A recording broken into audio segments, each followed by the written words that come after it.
Welcome to Coach Paul Knows New York City Football. You are here today with your host, Coach Paul Knows New York City Football. You already know that. Guess what? I'm chilling with my son, my baby boy. This is Tashawn Sneed. What up, y'all? Guess what? Tashawn is from Brooklyn, New York. Always played ball here. Before going on to higher education. Tashawn played in the Sandlots of Brooklyn with the Brooklyn Chiefs. Right. He then, went on to high school, and he played for Campus Magnet High School. And from there, he left the streets of Brooklyn, and he went away to PA to Gannon University, got his degree, and now he's doing his thing. See, we in Brooklyn, sometimes the lights go on, sometimes the lights go out, and that's the way it is. That's how they had them looting things in the 70s, but the lights went back on, so ain't nobody looting in Brooklyn. But we here in Bed-Stuy, Brooklyn, because Coach Paul's always in the hood. You can take the Brooklyn out of me, but you can't take me out of Brooklyn, and vice versa. You know how that goes. Whatever. Anyway, so meet Tashawn, and we want to talk about something today that a lot of kids don't get an opportunity to talk about. Right. And you know what that is? The whole simple way of getting from the streets of Brooklyn after playing sandlot football, then playing high school football, and navigating their way to the NCAA, where all the colleges are Division 1, 2, 3, the NAIA, all those other, conferences and stuff like that. How does a kid get from the streets of Brooklyn after high school? How do they market themselves? How do they find out about colleges? How do they become eligible? Oh, what's the process, Tashawn?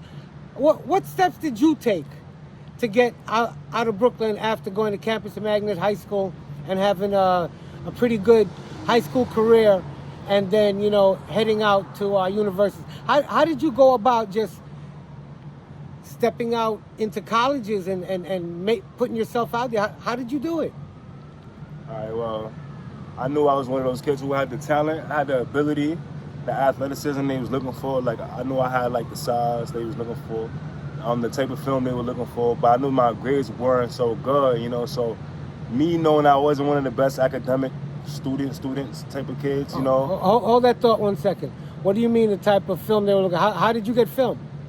So you have to have film. If you play high school ball, your high school coaches probably film every game. Yeah, I'm sure y'all watch film every week to see your opponents, and I'm sure y'all record every game. So, an average player probably should have a highlight tape, a tape, cutting up his best film, during the season, and to advertise and showcase his abilities to the next level for college coaches to see what he looks like on film, you could look like whatever you look like amongst you and your friends or whatever league you play in. Like some kids that have listened to this video, they may not be enrolled in a high school football program, so they may be in a community sports league, and they may not have access to film. It's imperative that somebody's recording your film, or it's like you're not getting credit for an assignment that you completed, So you want to have video of you, and you want the scouts to see video of you. And everybody's got a phone, so they could just have a friend or a family member come to the game and film the game and use that film and then upload that to Huddle, right? Or one of those other platforms. Is that what they usually do?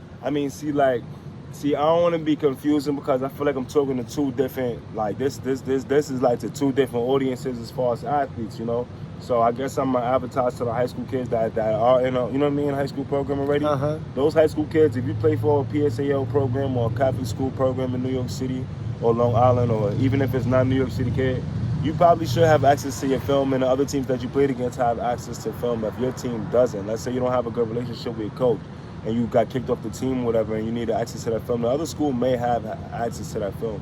So nonetheless, you need access to that film. You need to be able to put it in a highlight tape, whether you do it on Huddle, whatever app you find, video editing. People are doing TikTok videos now that don't know anything about video, doing videos about nothing. So right. I'm sure an athlete can be able to find a way to edit his highlight tape. Absolutely. If he's that serious, If he's that hungry and serious, he'll definitely find a way. If he can't, he'll be resourceful enough to find somebody that can edit the tape for him.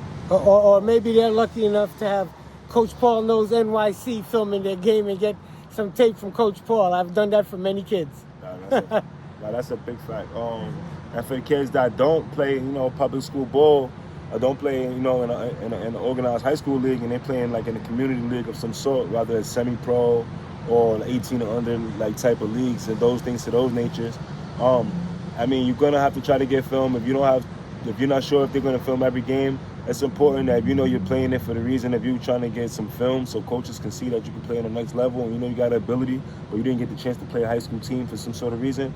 It's important that you get yourself some film so somebody can see how you play, because you may be able to get yourself in a camp, an open tryout or something to the sort.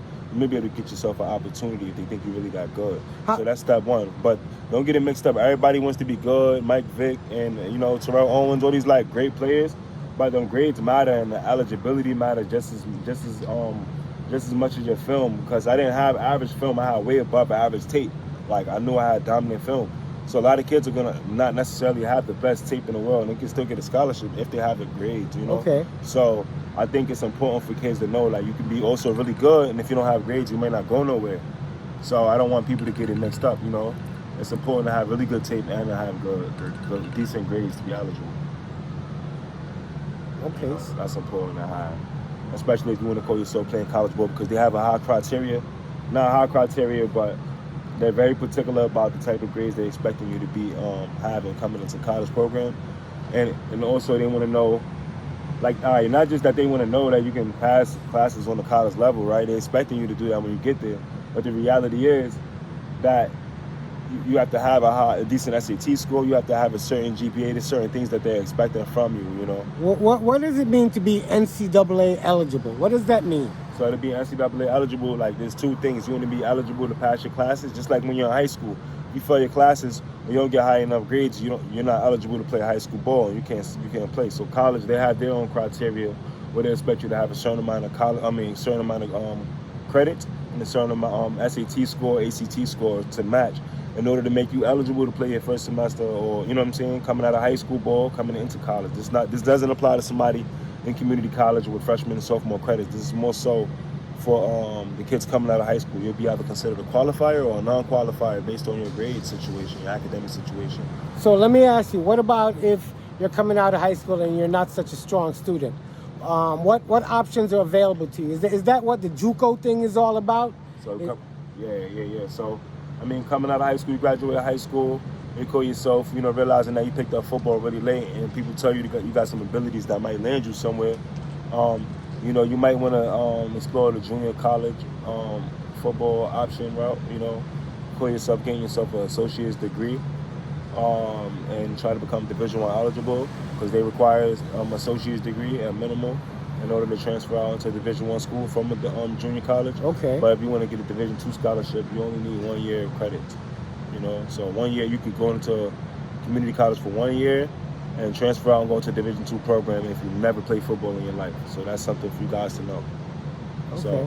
So you just got to look more further into it as far as the eligibility requirements coming out of high school. And if you guys are one of the students that are already enrolled in college, you probably should look further into what some of their criteria is when it comes to transfer students, because it's a whole different ball game.